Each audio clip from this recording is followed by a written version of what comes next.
Bonsoir à tous, c'est un plaisir pour moi de vous retrouver pour cette émission politique. Ce soir, je reçois Gilles Casimir, qui est le président du CPGS, citoyen pour un projet guadeloupéen de société.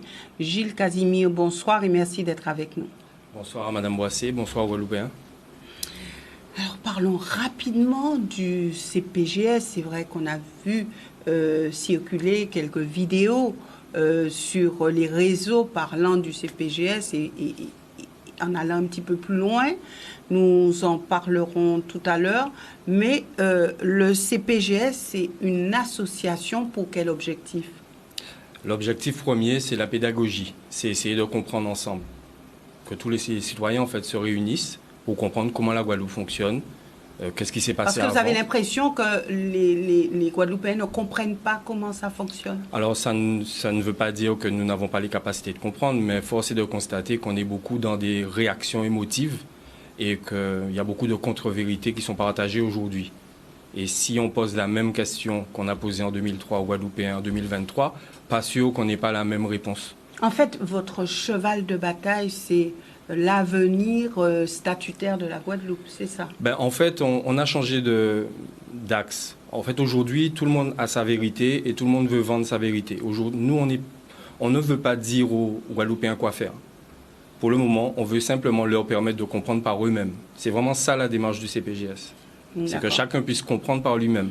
Et puis, la plupart du temps, voire même à chaque fois, les personnes font leurs propres conclusions et elles arrivent toujours au même endroit, toujours sur la même conclusion. C'est-à-dire qu'en fait, nous envoyons des responsabilités un peu partout. Nous demandons à tout le monde de changer. Nous voulons le changement. Mais en fait, dès que nous sommes confrontés à notre responsabilité que nous devons prendre, on ne le fait pas. Pourquoi? Bonne question. Très bonne question. Vous voyez, c'est ce type de question qu'on se pose au CPGS et qu'on pose à la population. Alors, c'est vrai que... Alors, combien de membres actuellement au CPGS? Actuellement, 100 membres ou 101. Alors, nous ne demandons pas de cotisation. Nous sommes une association un peu à notre image. C'est difficile de nous mettre dans une case. Vous n'avez pas à cotiser pour venir chez nous. On vous demande simplement de l'attention. L'attention. Un peu d'attention, c'est tout. Et aujourd'hui, l'attention, c'est une richesse considérable puisque tout est fait pour capter notre attention. Au niveau de votre association, on ne parle pas d'argent, non. C'est ça? Non, non, non.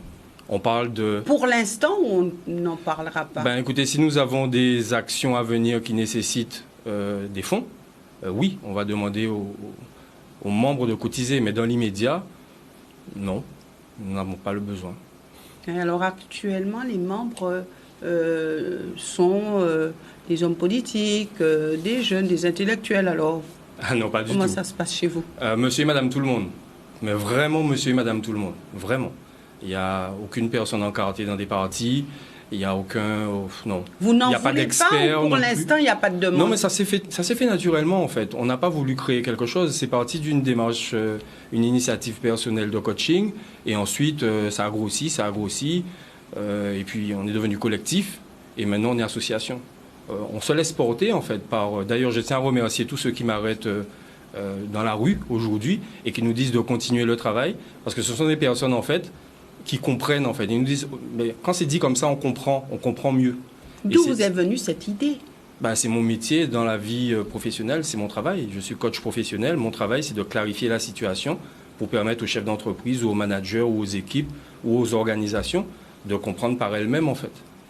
Quand vous êtes la tête dans les problèmes et vous sautez de problème en problème, vous ne trouvez pas la solution. Alors que quand vous prenez de la distance et que vous voyez les choses dans leur entièreté, tout devient beaucoup plus clair, en fait. Et c'est ça, c'est ce qu'on fait. Aujourd'hui, les élus guadeloupéens sont la tête dans le guidon et n'ont pas forcément les solutions. C'est un peu ce que vous essayez de dire? Non, en fait, vous voyez, à chaque fois qu'on essaie, on se retrouve dans une situation où on est en train de taper sur les élus. C'est pas trop notre démarche, en fait. Je ne suis pas sûr que je pourrais être maire, par exemple. Je pense que chacun a ses qualités, chacun a sa place. Je pense qu'aujourd'hui, les citoyens ont leur rôle à jouer et on l'a vu ces derniers temps parce que les choses bougent, parce que les gens comprennent de plus en plus. On le voit. Donc vous n'avez pas d'ambition politique? Dans l'immédiat, sincèrement, non.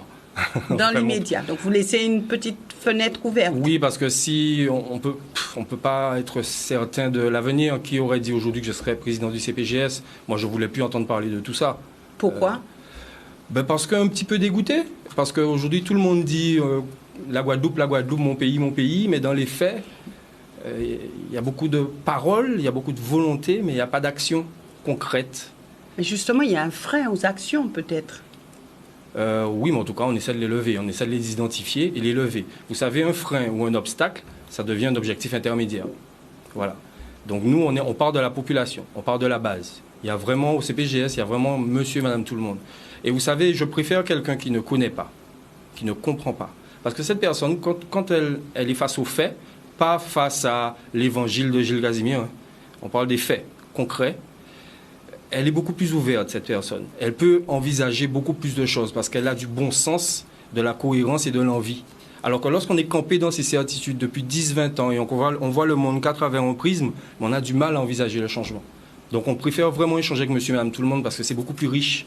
Et quand elles comprennent, mais ça, c'est bon, on a atteint notre objectif. Donc les intellectuels guadeloupéens, ça ne vous tente pas plus que ça de les côtoyer, de discuter avec eux? Non, on discute avec tout le monde. Ah non, on discute avec tout le monde, je ne dirais pas ça. Je ne tire sur personne, je vous parle simplement de notre démarche. C'est tout. Les intellectuels font leur travail intellectuel. Alors souvent les gens disent oui, j'ai une association, je veux un peu de tout. Je veux un peu de tout le monde, donc des élus, des intellectuels, donc pour qu'il y ait une pluralité d'idées, une pluralité de vues, mais vous dites non, je me cantonne vraiment à monsieur et madame tout le monde. En fait, notre philosophie, c'est l'histoire du petit colibri. Vous voyez, le petit colibri qui essaie d'éteindre l'incendie avec un peu d'eau dans son bec. Et pendant qu'il fait ça, tous les autres animaux sont en train de se moquer de lui. On lui demande pourquoi tu fais ça, tu vas voir que c'est trop tard. Et lui, il dit, je le fais pour faire ma part. C'est ça notre philosophie au CPGS. On le fait pour faire notre part. Lors de la dernière intervention avec la population à Saint-François, à la salle La Rotonde, la semaine dernière, il y avait 30 personnes. Parmi elles, il y avait des élus. Et on a très bien échangé. On n'est pas contre les élus. Non, pas du tout.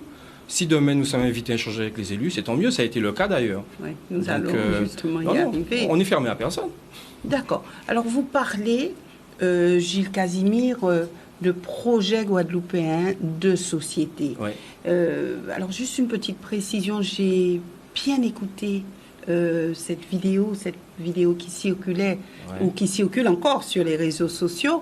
Et c'est vrai que lorsque vous avez débuté vos propos, vous avez dit, vous avez parlé du plan guadeloupéen de société, et puis à la fin de la vidéo, vous avez dit projet guadeloupéen de société. Alors est-ce que vous avez changé le terme? Est-ce que pour vous, ça ne veut pas dire la même chose? Ça veut dire la même chose.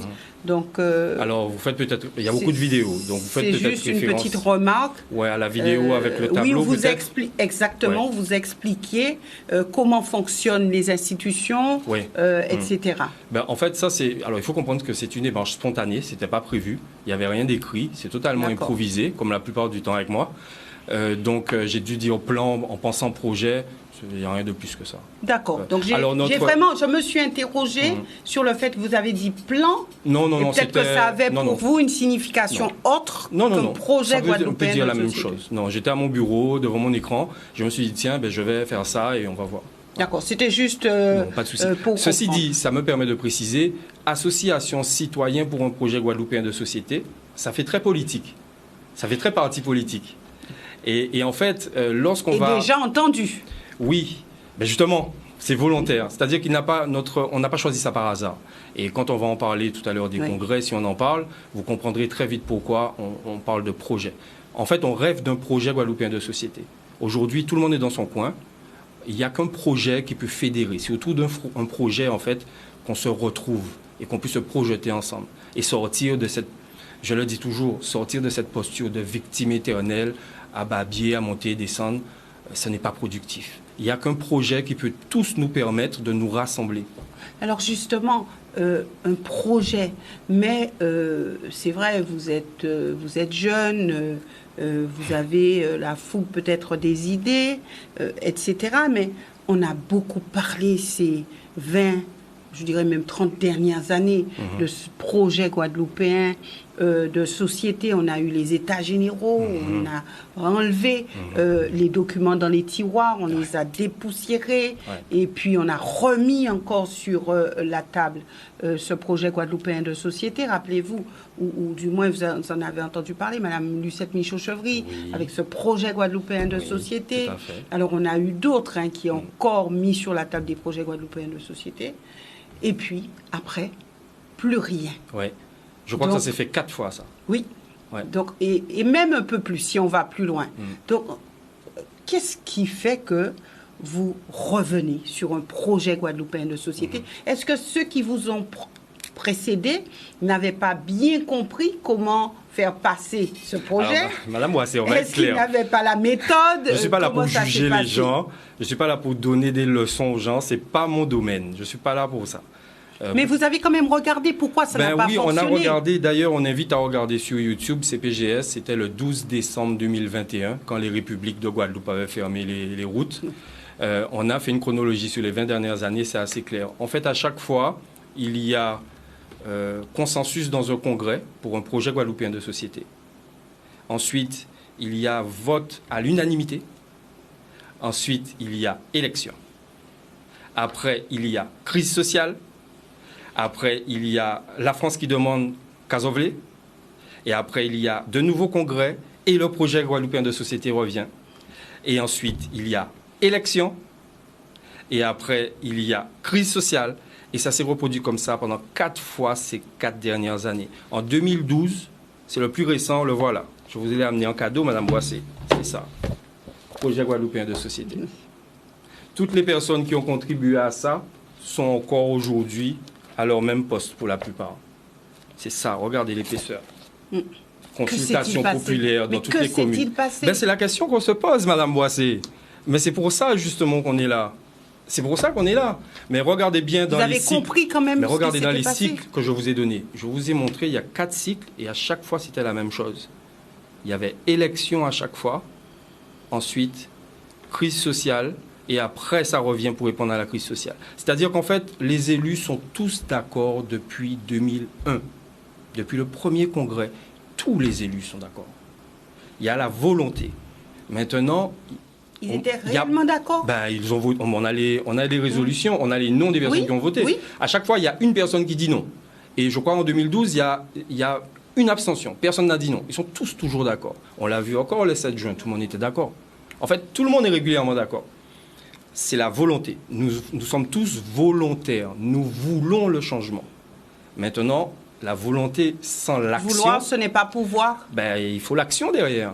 C'est l'action qui... Et c'est pour ça que je vous dis, ce n'est pas une démarche politique, c'est plus une démarche de coaching qu'une démarche politique. Et c'est pour cela que nous, ça nous fatigue un petit peu à chaque fois qu'on nous mette des ambitions politiques. Ça ne sert à rien d'aller briguer un mandat si la population ne comprend pas ce qui se passe. Et c'est pareil pour les cycles. Si je vous ai parlé de 6 cycles, on doit les comprendre pour en sortir.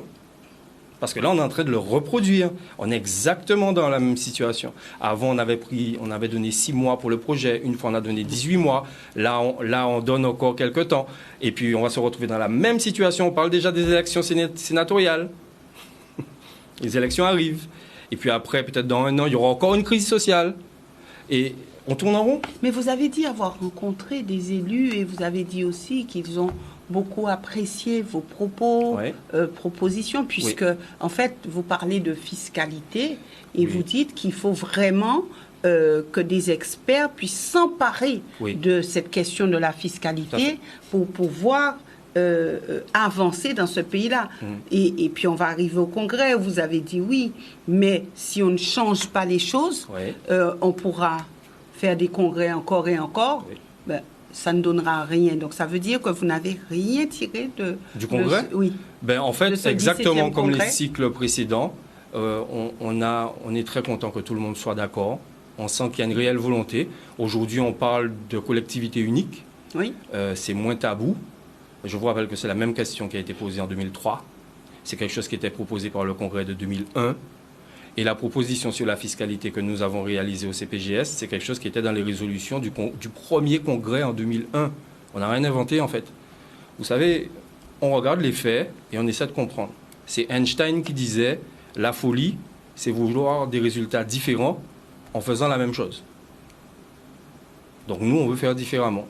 Et comme justement, on a du mal à passer à l'action, on s'est dit on va le faire au CPGS.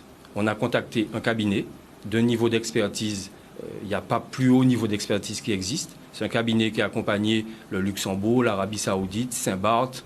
J'avais dit Andorre, la principauté d'Andorre. Donc, ils ont négocié avec la France pendant 7 ans pour la fiscalité de l'île de Saint-Barth, l'île de Saint-Martin. Saint-Barth, on connaît les excédents. Saint-Martin, M. Mussington, président de la collectivité, hier, publiait l'excédent de 68 millions de leur collectivité. Pourquoi? Parce qu'ils ont la compétence fiscale. Et nous, simples citoyens, on a regardé, on voit qu'on n'a pas la compétence fiscale. Et on voit que l'octroi de mer nous sauve, mais en même temps nous plombe. Donc, on a été voir des experts et on leur a demandé une proposition de mission. Ils nous ont dit, voilà, on vous propose ceci. Ils ont fait une équipe, une dream team du tonnerre. Cette proposition, on l'a envoyée à tous les élus de Guadeloupe. Tous les élus de Guadeloupe. On l'a envoyé à l'ancien préfet, on l'a envoyé au ministre de l'Outre-mer. Lequel ancien préfet? Celui qui est parti juste avant celui qui est là. Monsieur Rochat. Monsieur Rochat. Et d'ailleurs, M. Darmanin a fait une sortie médiatique en disant aux élus, allez travailler votre fiscalité. Ben, c'était quelques jours après qu'on ait envoyé ça. Le document, c'est un document de haute qualité. Ils proposent quoi? Ils disent, première phase, on va faire un diagnostic de l'application de la fiscalité nationale en Guadeloupe. Et ensuite, ce diagnostic, on vous le donne en Guadeloupe pour que tous les élus, tous les socioprofessionnels, vous travaillez ensemble pour réfléchir à une fiscalité guadeloupéenne. Ça coûte 100 000 euros. Ouais. C'est ça qu'on a envoyé à tout le monde. Ouais. Parce qu'il faudrait que les élus payent. Ben, en fait, sinon c'est quoi? On va demander des subventions, on ne veut pas rentrer dans ça. On sait comment ça se passe en Guadeloupe, quand on demande une subvention à un tel ou un tel. Nous, on parle avec tout le monde, on est bien avec tout le monde, on veut aucune roche. Vous ne voulez pas d'histoire? Ouais, on ne veut pas d'histoire. Demander aux Guadeloupéens de cotiser, on y pense fortement, mais même si on arrive à le financer, qu'est-ce qu'on va faire, nous, avec le diagnostic? Ce sont les forces vives, les socioprofessionnels, les élus qui peuvent travailler avec ça, c'est pas nous. Donc nous, notre rêve, c'est qu'ils créent un collectif ou un groupe d'élus et de socioprofessionnels et qu'ils prennent la balle, puisque nous, on a voulu lancer le truc, l'action. Qu'ils prennent la suite, qu'ils échangent avec ce cabinet, qu'ils le payent, et voilà. Alors justement, pour quelle finalité, alors, ce document, si Ouais. les élus financent, Oui. quand ils l'auront, Ben, ils auront le document le plus important pour un projet. On parle de fiscalité, on parle d'argent. Oui. Après votre santé, qu'est-ce qui est important dans votre vie? Oui. Pour faire vos affaires, on parle d'argent. Donc on a beau faire, il y a eu 153 propositions au Congrès. Tout ça derrière, il faut des moyens. Nous sommes une région département. Ça veut dire que, à part l'octroi de mer, on reçoit des dotations ou des fonds. Sauf qu'on produit de l'argent. On ne peut pas être une île paradisiaque dans les petites Antilles qui sont dans la Caraïbe. Donc, le paradis dans le paradis, il y a plein de gens qui viennent ici. Et puis, quand on construit un terrain de basket, on est content. On a un problème. Il n'y a pas d'argent en Guadeloupe, il y a un problème. Mais pour pouvoir mettre en action... Oui. On l'a fait. Ce document, oui. Son contenu. Le contenu, comment faire? Une fois qu'ils vont payer le cabinet, parce qu'il y a des tranches, c'est un document qui est carré. Hein, c'est des gens qui travaillent avec les États. Donc, ce document carré, on en fera. Ils auront le diagnostic, ils sauront exactement. Vous voyez le travail d'Alain Plaisir, que je salue d'ailleurs, qui a fait un grand ouvrage sous la. J'allais y arriver. Il en parle régulièrement. Il essaie de trouver des données chiffrées. Mais là, on parle de personnes qui ont des dispositifs pour avoir les données directement au niveau de l'État. Alors, je ne remets pas en question. Non, mais je vous explique. Mais c'est pour répondre à votre question. On saura exactement combien d'argent produit la Guadeloupe. Quelle est la contribution de la Guadeloupe au budget de l'État? Quelle est la contribution de la Guadeloupe au budget de l'Union européenne? Combien la France cabe en nous? Et si nous avons gardé l'argent là, qu'à nous peut faire veille? Alors, oui. Alors, je reformule. Oui. Dans quelles conditions, dans quel cadre? Dans le cadre d'une évolution. Les élus... Oui, mais attendez, les élus mais calculer fait avant compter. Oui. Il n'est pas question de parler d'évolution si on ne sait pas pour faire quoi. Oui. C'est pour ça qu'il faut d'abord travailler sur la fiscalité. Alors, pour vouloir faire, pour vouloir de ce document, il faut déjà être dans la dynamique d'une évolution et pas d'une évolution institutionnelle, d'une évolution statutaire. Certainement, mais encore une fois, on n'y est pas encore. Alors justement, on n'y est pas encore. Regardez, vous savez, je rêve d'avoir un pick-up, je ne vais pas donner la marque, mais c'est le nom d'un dinosaure. J'adore cette voiture. Elle fait 70 000 euros. Je rêve d'avoir ça à la place de ma petite Golf. Okay, je ne vais pas aller demain matin, boum, je vais à la concession. je vais d'abord regarder mon compte. Je vais regarder mes revenus, je vais regarder mes charges, je vais voir ce qui reste. Et je me dis, bon, avec ça, est-ce que je pense que je pourrais? Parce que vous rêvez du pick-up. Oui, mais avant calculer, faites avant compter. Mais quand on ne rêve pas du pick-up. Ah ben à ce moment-là, il faut avoir une vision, Madame Boissé. Si on n'a pas de vision, à ce moment-là, on fait des grandes messes, on parle, on vote, on dit oui et terminé. Il faut une vision, il faut un projet. On est d'accord. S'il n'y a pas de projet en Guadeloupe, vous voulez me faire dire ce que j'ai pas envie de dire? Mais dites ce que vous n'avez pas envie de dire. Mais ça sert à rien de casser nos élus. Non, je ne dis pas de casser quoi que ce soit ou qui que ce soit. Mais c'est vrai, vous avez de l'ambition, vous avez une vision de la Guadeloupe, de ce qu'il faut faire. Oui. Sauf que vous dites, oui, moi je ne peux pas, à mon niveau, il faut que ce soit les élus qui s'emparent de la chose. Oui. Mais jusqu'où les élus sont-ils prêts à aller dans ce domaine? J'aimerais bien que vous leur posiez la question. Mais je leur pose Parce que mon nom a été cité en tant que contributeur au Congrès. J'ai été honoré, mon ego a été flatté. Alors, au-delà de mon nom, j'ai entendu le CPGS. Mais on ne sait pas ce qu'ils vont faire de notre proposition. Ils l'ont tous sur la table. On ne sait pas du tout ce que ça va donner. Ils seront prêts à payer les 100 000 euros pour avoir ce document et aller plus loin? Monsieur Abelli, donc maire de Bouillante, président de l'EPCI du Sud-Basse-Terre, nous a soutenus publiquement dans un courrier. Il a invité tous les élus à regarder ça. La commission mixte ad hoc, monsieur Losbar et en l'absence de monsieur Chalus, monsieur Hubert, nous ont reçus. On leur a expliqué notre démarche. Le Cap Excellence également nous a reçus. Tout le monde comprend que c'est le premier pas, que c'est l'action. La fiscalité, c'est ce qui permet ensuite de travailler sur un projet plus global. Mais après vous avoir reçu, que s'est-il passé? Mais madame, voilà, je suis là. Mais regardez, très peu de médias en ont parlé. J'en parle avec vous aujourd'hui, mais c'est une proposition qu'on a reçue en novembre, qu'on a envoyée aux élus en janvier. Et je suis là, Madame Boissé, et pour le moment, rien du tout. Écoutez, on a dit qu'on veut faire notre part. C'est ce qu'on fait. C'est ce qu'on a fait. On est d'accord. Vous n'avez jamais entendu des personnes dire on a été contacté, le plus haut cabinet qui existe actuellement, qui ont déjà travaillé sur cette question pour avoir une proposition de mission. Personne ne l'a fait. Ou si on l'a fait, on n'en a pas beaucoup entendu parler. Donc les citoyens l'ont fait. Et sachez que ça se sait en Guadeloupe, ça se sait aussi ailleurs. Où ailleurs? Dans l'Hexagone. Ben oui, ça se sait ailleurs. Tout le monde sait qu'on a fait cette démarche. Tout le monde sait qu'elle existe. Et pourquoi personne ne bouge? Parce que c'est aux Guadeloupéens de bouger. C'est pas à la France de travailler sur notre fiscalité. C'est pas à la France de créer notre évolution. C'est pas à la France de co-construire notre projet de société. C'est pas à la France de répondre à nos problématiques d'eau, de sargasses, d'empoisonnement. Oui, on peut dire qu'il y a des responsabilités, mais in fine, comment on réagit à tout ça, c'est de notre responsabilité. Vous avez aussi dit que de toute façon, une évolution institutionnelle ne changera rien à l'avenir des Guadeloupéens, en tout cas ne changera rien aux difficultés rencontrées par les Guadeloupéens aujourd'hui. Ah, j'ai pas dit ça. Ah non, c'est tout le contraire. Non, ah non.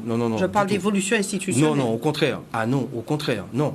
Nous avons 20 ans de retard sur l'évolution.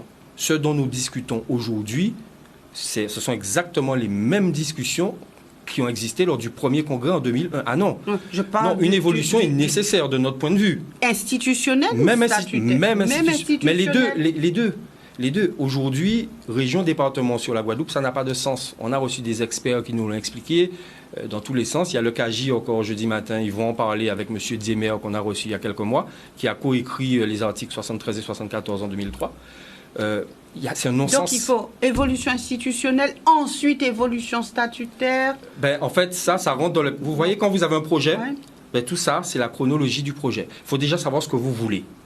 Ce qu'on veut, c'est répondre à nos défis. Donc il faut créer un projet qui réponde à nos défis. Les évolutions, ce sont les outils.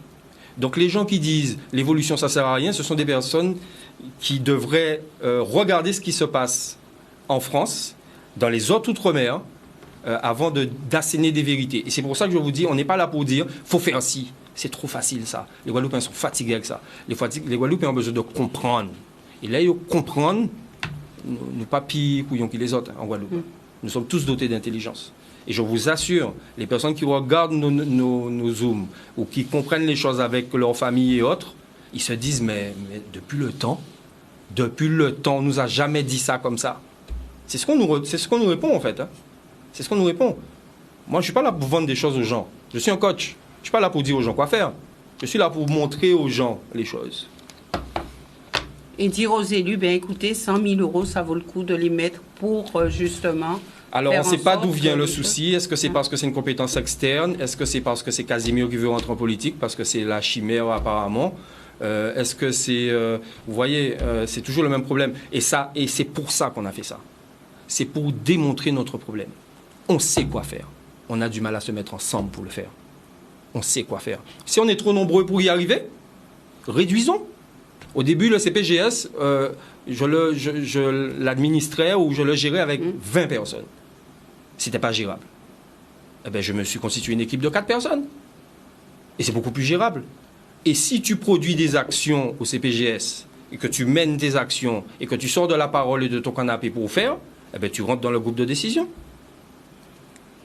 Voilà. Mais nous aurons l'occasion de vous suivre, Gilles Casimir. Il y a encore beaucoup à dire avec vous, mais nous y reviendrons au fur et à mesure. Avec et peut-être que d'ici là, merci de nous avoir invités. votre dossier aura avancé. En tout cas, si c'est le cas, vous nous le direz. Oui, bien sûr.